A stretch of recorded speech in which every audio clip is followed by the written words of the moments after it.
मैं एक 18 साल के लड़के को कोचिंग पढ़ाती थी जो 12वीं में 3 बार फेल हो चुका था। उसका पढ़ने लिखने में कोई खास मन भी नहीं लगता था। कोचिंग के समय भी वह हमेशा मेरी तरफ ही देखता रहता था और मुझसे बात करने के बहाने ढूंढता था।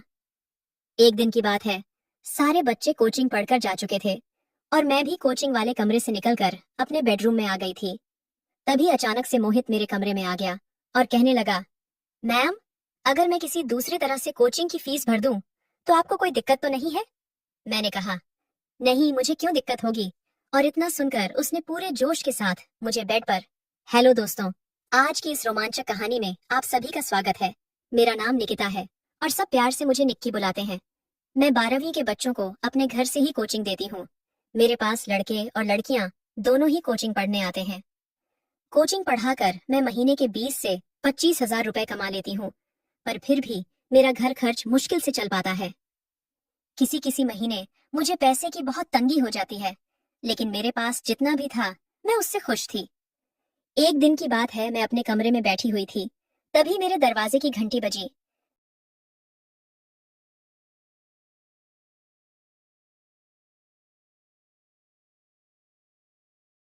साल का पोता भी था।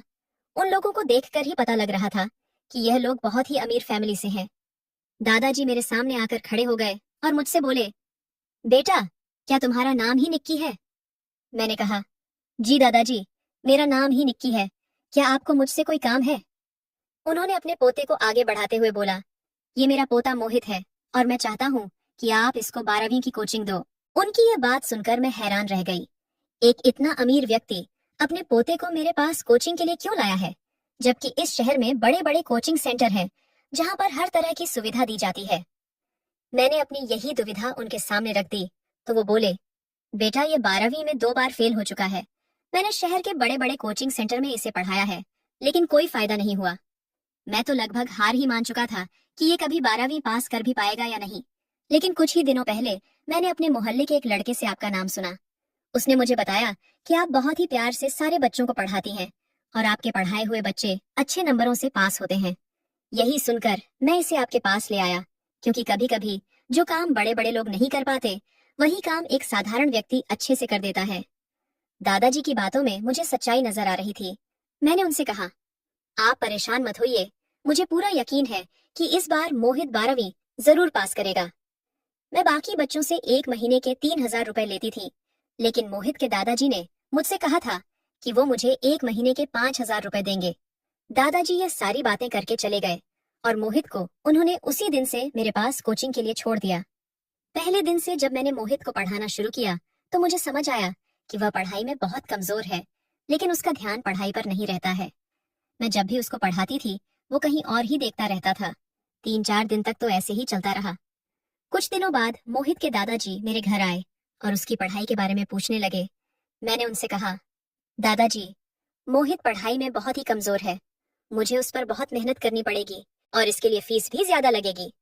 दादाजी मेरी बात सुनकर थोड़ा परेशान हो गए और बोले, बेटा, तुम्हें जितनी भी फीस चाहिए हो मैं उतनी देने के लिए तैयार हूँ, लेकिन इस साल मेरा पोता 12वीं पास हो जाना चाहिए। मैं तुम्हें 5 हजार की जगह 30 हजार रुपए महीना दूंगा। बस तुम मेरे पोते को 12वीं पास करवा दो। मैंने दादाजी से कहा, आप चिंता मत करिए, अब मोहित मेरी जिम्मेदारी है। अब मैं मोहित को एक्स्ट्रा क्लास देने लगी थी। दोपहर 1 से 2 बजे तक बाकी सारे बच्चे कोचिंग खत्म करके अपने अपने घर चले जाते थे, लेकिन सिर्फ मोहित शाम के 5 बजे तक अकेला कोचिंग पढ़ता था। एक दिन जब सारे बच्चे कोचिंग पढ़कर चले गए तो मैं 5 मिनट आराम करने के लिए अपने कमरे में आ गई।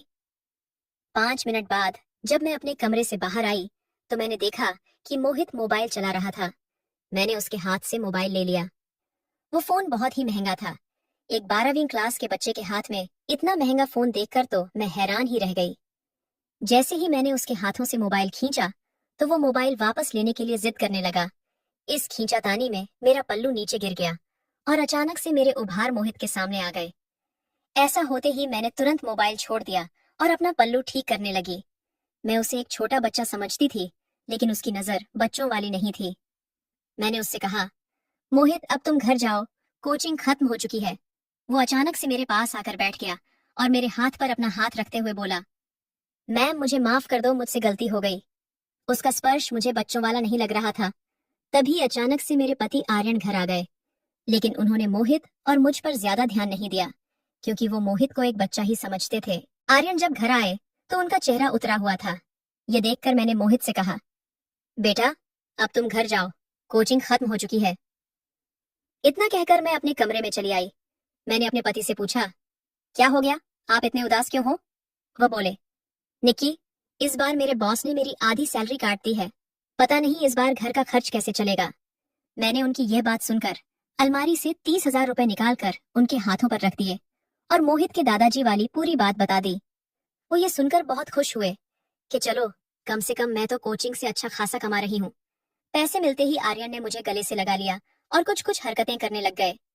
अचानक मेरी नजर कमरे के दरवाजे पर पड़ी तो मैंने देखा कि वहां से मोहित अंदर झांक रहा था। उसको देखते ही मैंने आर्यन को और कस के गले लगा लिया। मेरे पति थोड़ा मूड में आ रहे थे, पर मोहित के वहां रहते मैं कुछ भी नहीं करना चाह रही थी। इसीलिए मैंने अचानक से कहा, अरे मोहित, तुम यहाँ क्या कर रहे हो? वह घबरा गया और बोला, मैम, मुझे एक सवाल समझ में नहीं आ रहा था, इसीलिए मैं रुक गया था। आर्यन इतना सुनकर बाथरूम में चले गए और मैं मोहित को लेकर कोचिंग वाले कमरे में आ गई। मैंने उसे सवाल का जवाब समझाया और घर भेज दिया। अगले दिन मुझे मोहित की 3 से 6 बजे तक की एक्स्ट्रा क्लास लेनी थी। सुबह से कोचिंग पढ़ाकर मैं बहुत थक गई थी, इसलिए मोहित को कुछ सवाल देकर मैं अपने कमरे में चली आई। मैं जब कमरे में आई तो मेरी अलमारी खुली पड़ी थी और सामने केवल 5,000 रुपए रखे हुए थे। मैं यह देखकर परेशान हो गई, क्योंकि कल तक तो मेरे पास 30,000 रुपए रखे हुए थे। मुझे समझ नहीं आ रहा था कि बाकी के पैसे कहाँ गए। मैं बहुत ही मेहनत से बच्चों को पढ़ाकर एक रुपए जोड़ती थी। ये सब देखकर मेरी आंखों में आंसू आ गए और मैं वहीं बैठकर रोने लग गई। कुछ देर बाद मोहित मेरे कमरे में आ गया और उसने मुझे रोते हुए देख लिया। वो बोला, क्या हो गया मैम, आप रो क्यों रही हो? सब ठीक तो है ना? अगर आपको कोई परेशानी हो तो आप मुझे बता सकती हो। मैंने उसको सारी बात बताई। वो बोला, अरे बस इतनी सी बात। और इतना कहकर उसने अपने बैग से 25,000 रुपए निकालकर मुझे दे दिए। मैंने उससे कहा, नहीं मोहित, मैं तुमसे इतने रुपए नहीं ले सकती, ये गलत है। वो बोला, आप कोचिंग की फीस समझकर रख लो और रोना बंद करो, मैं आपको रोते हुए नहीं देख सकता। भावनाओं में आकर मैंने उसे अपने गले से लगा लिया, लेकिन उस वक्त मोहित ने मुझे कुछ अलग तरह से पकड़ रखा था। उसका स्पर्श किसी गलत जगह हो रहा था। जब अचानक से मुझे अपनी उस जगह मोहित का स्पर्श महसूस हुआ तो मैं उससे दूर हो गई। उस दिन के बाद से मोहित मुझसे और भी ज्यादा करीब आने लगा था। वो मेरे साथ बहुत हंसी मजाक करने लगा था। दिन ऐसे ही गुजर रहे थे। अब मोहित की नजर फिसलती ही जा रही थी। एक दिन मैंने ध्यान दिया कि वो मुझे अजीब नजरों से घूर रहा है, पर मैंने इस बात का विरोध भी नहीं किया। पिछले कुछ दिनों से मैंने अपने पति को खुद से दूर रखा हुआ था, क्योंकि वह मेरी कोई भी जरूरतें पूरी नहीं कर पा रहा था। जो इंसान मेरी जरूरतें पूरी नहीं कर सकता, उसे मेरे साथ समय बिताने का भी कोई हक नहीं है। मोहित की नजर पड़ते ही मैं अपना पल्लू ठीक करने लग गई।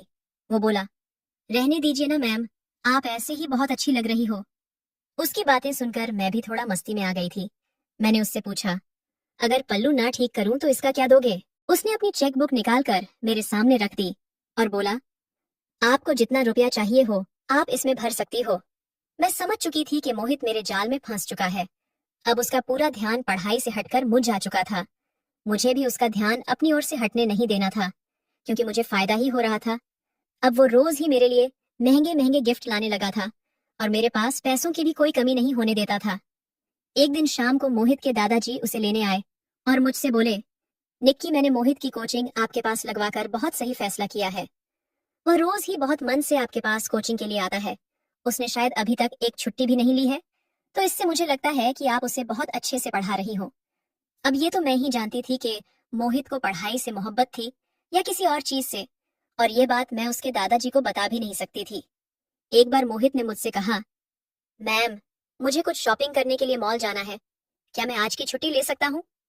मैंने उसे छुट्टी दे दी तो वो बोला कि आपको भी मेरे साथ चलना है, मैं आज आपको कुछ अलग तरह के कपड़ों की शॉपिंग करवाऊंगा। मुझे मॉल में ले जाकर वो मुझे बहुत ही महंगे महंगे कपड़े दिलाने लगा। मैंने उससे पूछा, तुम मेरे ऊपर इतना खर्चा क्यों कर रहे हो? अगर तुम्हारे दादाजी को इस बारे में पता चल गया तो हमारे लिए अच्छा नहीं होगा। वो बोला, आप चिंता मत करो, मेरे पास इतने पैसे हैं कि अगर मैं आपको महीने भर भी शॉपिंग करवाता रहूं तब भी किसी को पता नहीं चलेगा। उसकी बात सुनकर मैं हैरान रह गई। मैं समझ चुकी थी कि मैंने एक बहुत ही सही लड़के को अपने जाल में फंसाया है उसने मुझे ढेर सारे कपड़े और महंगा मेकअप दिलाया, जो शायद मैंने अपनी जिंदगी में कभी नहीं देखा था। उसने मुझे पूरा मॉल घुमाया था, जिस वजह से मैं बहुत थक गई थी। घर आकर मैं नहाने चली गई और अपना नया बाथरोब पहनकर बाथरूम से बाहर आई। मुझे उस हालत में देखकर मोहित तो पूरी तरह से अपने होश गंवा बैठा। वह मेरे करीब आकर मेरे पूरे शरीर पर अपने हाथ फेरने लगा और बोला, आज तो आप आसमान से आई हुई किसी परी की तरह लग रही हो। मैंने उसे खुद से दूर कर दिया तो उसने मुझे और भी तेजी से अपनी ओर खींच लिया। मोहित बोला, मैम, आपको जो कुछ भी चाहिए था, मैं आपको सब कुछ दे रहा हूँ, तो इस हिसाब से आपको भी मुझे कुछ देना चाहिए। अगर आप मुझे वो सब नहीं दे सकती, तो मेरा यहाँ आने का भी कोई मतलब नहीं है। मैं कल से आपके पास नहीं आऊंगा। मोहित की ये बात सुनकर मैं बहुत डर गई थी। अगर वो मुझसे दूर चला जाएगा, तो मुझे उससे मिलने वाली आर्थिक मदद भी बंद हो जाएगी। मेरा घर का खर्च भी नहीं चल पाएगा। मुझे पैसों की बहुत जरूरत थी और मेरा पति भी कोई खास कमाई नहीं कर पा रहा था। ये सब सोच विचार करके मैं मोहित को वो सब कुछ देने के लिए तैयार हो गई जो वह चाहता था। मैंने सोचा था कि मोहित को इन सब चीजों की ज्यादा जानकारी नहीं होगी, वो ज्यादा से ज्यादा क्या ही कर लेगा। लेकिन जब उसने शुरू किया तो मैं तो दंग ही रह गई। वो एक अनुभवी व्यक्ति की तरह सब कर रहा था। मैं उसे छोटा समझ रही थी, लेकिन वह बिल्कुल भी छोटा नहीं था। अब मोहित रोज ही एक्स्ट्रा क्लास के बहाने मेरे साथ समय बिताने लगा था। कुछ इसी तरह दिन गुजर रहे थे। एक दिन मैंने मोहित की जेब में कुछ गोलियां देखी। वो ताकत की गोलियां थी। मैंने उससे पूछा कि ये ताकत बढ़ाने वाली गोलियां तुम कहाँ से लाए हो? वो बोला, आजकल पैसे से सब कुछ मिल जाता है, गोलियां हो या फिर लड़की। उसकी बात अजीब जरूर थी, पर मैंने ज्यादा ध्यान नहीं दिया क्योंकि मुझे पैसों की जरूरत थी। वो ताकत की गोलियां खाकर पूरी रात खेल खेलता था और उस खेल में मैं थक जाती थी। जिस दिन मैं उसको गोलियां खाने से मना कर देती थी, तो उस खेल में वो जल्दी थक जाता था। एक दिन की बात है, मोहित को ताकत की गोलियां खाकर चक्कर आने लगे थे। मैंने उससे कहा, आज आराम कर लो, लेकिन उसने फिर भी आराम नहीं की और खेल खेलने लगा। मेरे पति को हमारे इस रिश्ते के बारे में जरा भी खबर नहीं थी। मैंने उनसे कह रखा था कि कुछ कमजोर बच्चे हैं जिनको मैं एक्स्ट्रा क्लास देती हूँ। एक दिन मेरे मोबाइल पर मेरी बड़ी बहन का कॉल आया और उसने मुझे जो कुछ भी बताया, वह सुनकर मेरे पैरों तले जमीन निकल गई। उस वक्त मैं मोहित के साथ खेल खेल रही थी। तभी मेरी बहन ने कहा, निक्की, अभी के अभी अपने बेटे को यहाँ से ले जाओ। उसने ऐसी हरकत की है जिसके बाद मैं उसे अपने साथ नहीं रख सकती। मैंने कहा, दीदी पहले बताओ तो उसने किया क्या है? वो बोली, इसने अपनी कोचिंग वाली मैम के साथ बहुत ही गंदी हरकत की है। उन्होंने मुझसे शिकायत की है कि प्रतीक उन्हें बहुत ही गंदी नजरों से देखता है और इसीलिए उन्होंने इसे कोचिंग से भी निकाल दिया है। ये बात सुनकर मैं कुछ महसूस ही नहीं कर पा रही थी। मुझे समझ नहीं आ रहा था कि मैं अपने बेटे से किस मुंह से क्या बोलूं, क्योंकि मैं खुद ही वही कर रही हूँ जो मेरे बेटे ने अपनी कोचिंग वाली मैम के साथ किया है। मैं भी तो पैसे की लालच में आकर एक 18 साल की सारी अनुचित मांगे पूरी कर रही थी। उस दिन मुझे समझ आया, अगर मैंने भी समय रहते मोहित को आगे न बढ़ने दिया होता, पैसों की लालच में उसे अपने प्रेम जाल में ना फंसाया होता, तो आज मेरा बेटा भी गलत रास्ते पर ना गया होता। मेरे बेटे ने जो भी किया था, वह भी मेरी गलतियों का ही परिणाम था। उस दिन मुझे मेरी गलती का एहसास हो गया था। मैंने मोहित के सारे पैसे और गिफ्ट्स उसको वापस कर दिए और उसे कोचिंग आने से भी मना कर दिया। मोहित ने इतनी ज्यादा ताकत वाली दवाइयां खा रखी थी कि उन सब का गलत असर उसके स्वास्थ्य पर होने लगा था। इसलिए उसने भी इन सारी आदतों को छोड़ने का फैसला किया। वह भी समझ चुका था कि उसने इतनी छोटी सी उम्र में ये सब करके बहुत बड़ी गलती कर दी है। मोहित ने ठान लिया था कि वह अब से अच्छे से पढ़ाई करेगा और 12वीं पास करके दिखाएगा। उसने ऐसा ही किया और वो बहुत ही अच्छे नंबरों से 12वीं पास हो गया। मैं भी समझ चुकी थी कि अपने हर विद्यार्थी को अच्छे संस्कार देने की कोशिश करूंगी और अपने बेटे को भी एक अच्छा इंसान बनाऊंगी। कमेंट करके जरूर बताइएगा कि आपको ये कहानी कैसी लगी। अगर आपको ये कहानी पसंद आई हो तो इसे लाइक करें और अपने दोस्तों के साथ भी शेयर करें। आगे भी ऐसी रोमांचक कहानियों के लिए हमारे चैनल को सब्सक्राइब करें और बेल आइकन